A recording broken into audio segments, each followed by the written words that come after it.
bonjour à tous, c'est Sniper. Allez, aujourd'hui je vous présente des petits tours de magie et on commence par l'allumette passe-muraille.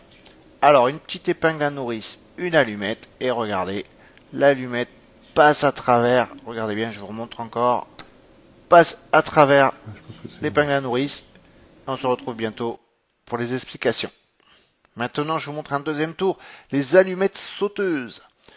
Alors, pour ça, vous avez besoin de quoi? Juste d'une boîte d'allumettes avec deux allumettes. Alors les enfants, je vous rappelle, ne jouez pas avec le feu, c'est dangereux. Et là, vous allez voir, de toute façon, les allumettes, on ne les allume pas.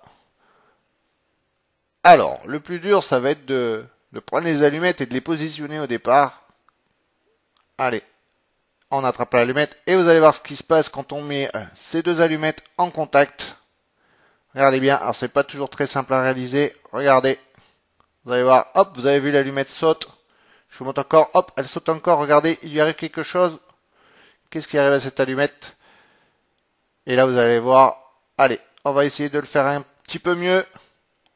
Ouais, génial. Et maintenant, les petites explications des tours que je vous ai montrés en gros plan. Donc, pour commencer, alors, on a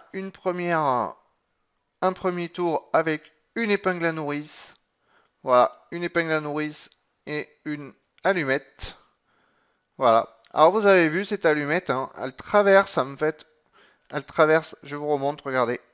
Quand on appuie comme ça, regardez, hop, elle passe de l'autre côté. Alors, l'explication toute simple.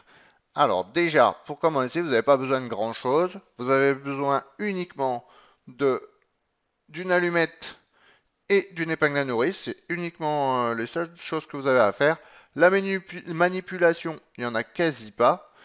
La seule chose que je vous demande de faire, donc, c'est de faire très attention à vos doigts, de ne pas vous piquer, surtout quand vous allez percer l'allumette pour la passer dans l'épingle à nourrice. Hein, vous voyez, hein, je ne sais pas si vous voyez trop. Vous voyez, regardez, elle passe dedans. Hein.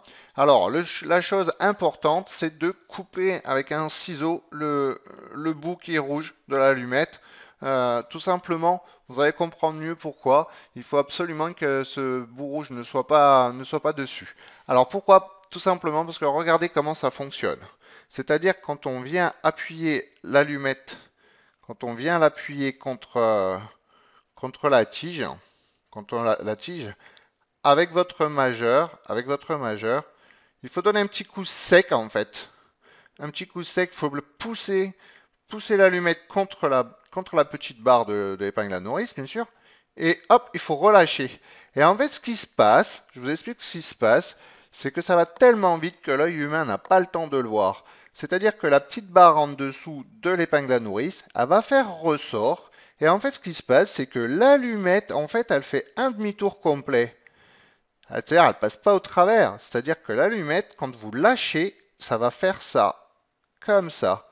Et en fait, c'est pour ça qu'il faut enlever le bout rouge, parce que sinon on voit tout de suite que l'allumette a fait un demi-tour. Mais en enlevant le bout rouge, eh ben, tout simplement, vous avez l'impression que l'allumette a traversé. Mais en fait, alors entraînez-vous, c'est pas toujours évident de trouver le bon dosage pour lâcher et appuyer. Voilà. Et on a vraiment l'impression que l'allumette a traversé, alors qu'en fait, elle n'a tout simplement fait qu'un demi-tour. Voilà pour le premier. Maintenant, le deuxième tour que je vous ai montré avec les allumettes magiques, on va dire. Les allumettes sauteuses. Alors en fait, c'est très simple aussi. C'est tout simplement, tout est dans cette main-là qui tient la deuxième allumette. Alors, le principe, voilà, je vais le faire devant vous. On mouille un petit peu quand même l'ongle du doigt ici. Il faut que l'allumette accroche parce que vous allez comprendre ce qui se passe. Je vais vous le remontrer et vous l'expliquer. Vous tenez l'allumette comme ça. Vous voyez? Vous la pincez comme ça. Et en fait, vous reculez un petit peu votre majeur tout en l'appuyant contre l'allumette. Et en fait, en faisant ça, c'est en fait vous frottez l'allumette contre le majeur. contre l'ongle du majeur. Et en fait, si vous appuyez suffisamment fort, vous allez voir, vous allez sentir que l'allumette accroche et qu'elle donne des petits à-coups. Et en fait, quand l'allumette a ces petits à-coups là, si vous touchez l'autre allumette, en fait, ça va lui communiquer. Voilà, vous avez vu, elle a sauté. D'ailleurs, je ne sais pas où elle est, elle a disparu. C'est-à-dire que, j'en reprends une autre, c'est-à-dire que le petit à-coup va donner une vibration sur l'allumette qui va se répercuter sur la deuxième qui est seulement uniquement posée.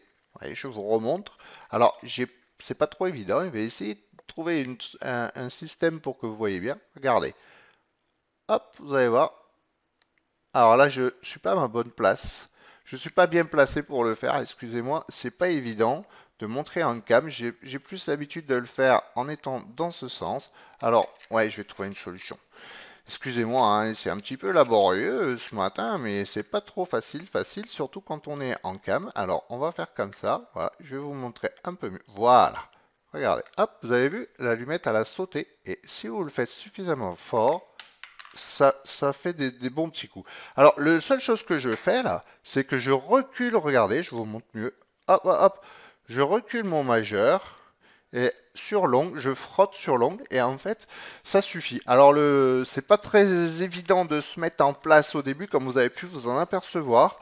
Hein, je vous remonterai une dernière fois. Regardez, on a l'allumette qui est posée là et vous voyez, hop, et c'est très rigolo à faire parce que l'effet est assez sympa.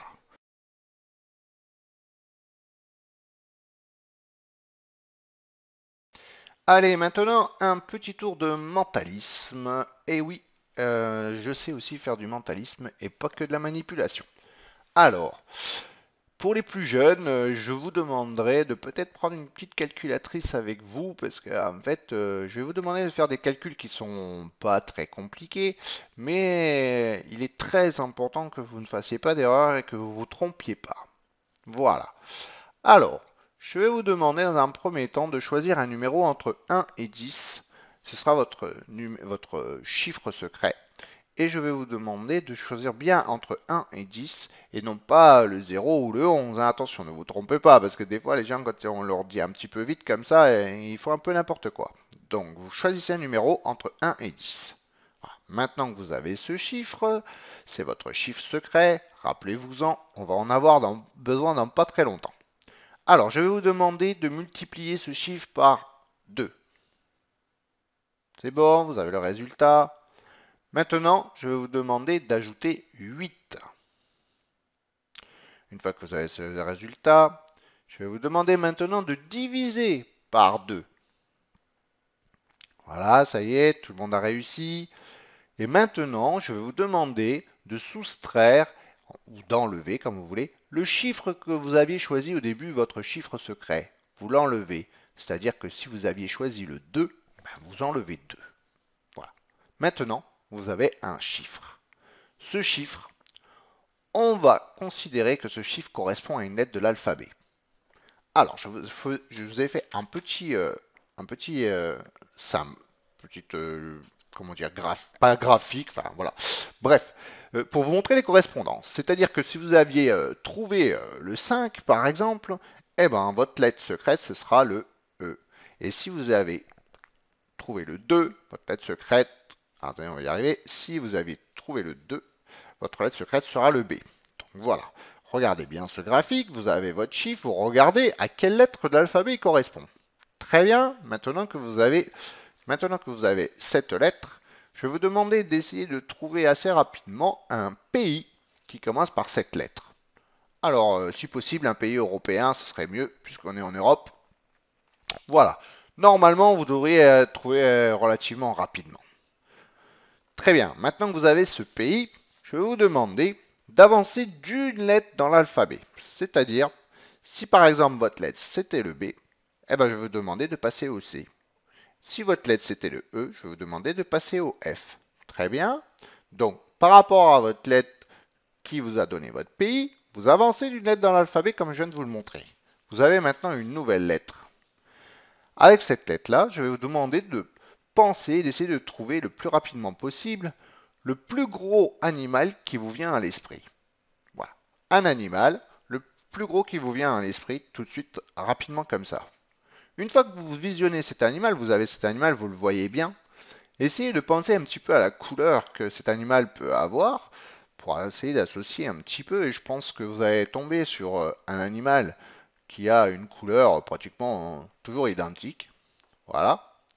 Et par contre, attendez, il y a un petit truc qui me chiffonne là. Parce que je suis en train de recevoir des milliers de pensées qui viennent d'un petit peu partout là, comme ça, pendant que je vous fais cette vidéo. Et il y a un petit truc qui me chiffonne, c'est que à ma connaissance, il n'y a pas d'éléphant au Danemark. Voilà, sur ce, je vous laisse réfléchir à ce petit tour.